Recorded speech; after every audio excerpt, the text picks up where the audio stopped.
Mun mielestä, kun tutkimusta rahoitetaan Suomessa enimmäkseen julkisin varoin, niin tutkijoilla on velvollisuus kertoa siitä, mitä ne on löytänyt.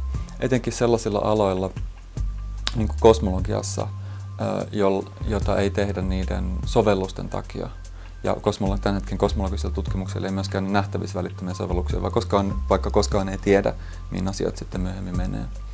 Ja sen arvo suurelle yleisölle on sitten se, että miten me ollaan saatu tietää maailmankaikkeudesta. Siis se arvo myös tutkijoille, miten me tiedetään maailmankaikkeudesta, mitä me tiedetään siitä, mistä me ollaan tultu, mikä meidän paikka maailmankaikkeudessa on. Ja sen takia tutkijoiden mun mielestä pitää kertoa näistä ihmisille. Mun osallisuuteni tähän Talvisirkus Kosmokseen syntyi sillä lailla, että mä olin pitämässä puhetta Arkadia-kirjakaupassa. Mä pidin sen yhden puheen Palestiinasta ja sitten myöhemmin toisen puheen tuosta kosmologiasta. Ja sitten tämmöinen teatteriohjaaja kuin Davide Giovanzana oli siellä ja sitten me ruvettiin juttelemaan. Ja mä olin nähnyt siltä tämmöisen sirkusesityksen kuin Quantum Circus, jossa oli käsitelty kvanttimekaniikkaa sirkuksen keinoin. Ja mun mielestä se oli kiinnostavaa, että siinä oli tavallaan tämmöisellä ei-verbaalisella tavalla kuvattu näitä fysiikan ilmiöitä jotenkin vertauskuvallisesti. Ja sitten mä ajattelin, että voisi olla kiva tehdä kanssa kosmologiasta tällainen. Ja se on sinänsä kiinnostavaa, koska yleensä näissä populaarisissa puheissa niin kuin, jotenkin sanallisesti kuvaillaan sitä tutkimuksen sisältöä. Ja sitten tutkimuksessa on kuitenkin tällaisia esteettisiä asioita ja siihen matematiikkaan liittyviä asioita, joita oli hirveän vaikea välittää muuten kuin siten, että jos tuntee sen matematiikan ja perehtyy siihen. Mä oon käyttänyt sellaista vertausta, että se on vähän sama kuin jos musiikkia ei koskaan soitettaisi, että se olisi pelkästään nuotteja. Mutta ihmiset, jotka osaa lukea nuotteja hyvin, hän pystyy kuulemaan, että millaista se musiikki on, hahmottamaan sen. Mutta sitten muuten ei pystyisi tuntemaan sitä. Niin tässä oli tavallaan tarkoitus vähän niin kuin tehdä musiikkia niistä nuoteista. Mä kirjoitan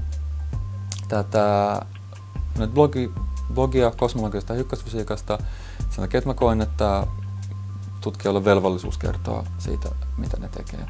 Mutta siinä on kyllä semmoinen puoli, että se on siinä mielessä myös motivoivaa, että sitten ihmisiltä tulee palautetta siihen, että ihmisiltä tulee kysymyksiä niistä asioista ja sitten tulee ajatelleeksi, että että näillä asioilla, että ihmiset voi hahmottaa näitä asioita tällaisella tavalla. Ja mun mielestä se on kiinnostavaa nähdä, että ihmiset on innostuneita niin kuin tällaista asioista kuin kosmologiasta. Niitä kiinnostaa tosi paljon tämmöistä asiat, koska usein kysytään esimerkiksi, että mitä hyötyä tästä on tai ajatellaan, että minkälaista teknologiaa tällä voi tehdä. Mutta